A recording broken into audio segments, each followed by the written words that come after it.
Alam niyo ba, nagising na naman kami sa mga iyak ni Langgay. Pero this time, may sinasabi na siya. Tama na! Kirdy, tama na!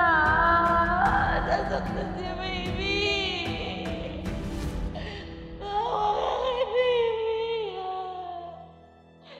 Tama na! Kirdy, tama na! Kirdy, tama na! Tama na, Kirdy! Tama na, Kirdy! Oh, tama na! Langgay? Langgay? Langgay? Ate Angie! Ate Angie! Ate Angie! Panaginip lang yun, ha? Panaginip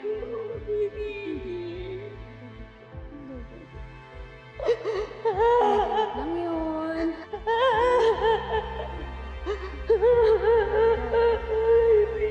Hindi. Safe si baby. Safe si baby, di ba?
Grabe yung naging trauma ni Langgay dahil sa nangyari sa kanya.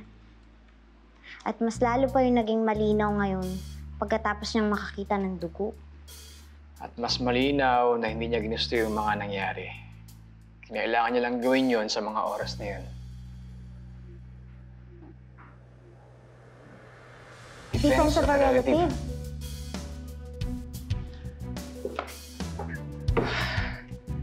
Tama. Gagawa tayo ng bagong saving na Langgay na naaayon sa kwento ni Nanay Chato. Hindi yung timbangan na unang pinanghampas sa ulo ng biktima. Nagawa niya lang yun dahil nakikita niya na si Nanay Chato mamamatay na.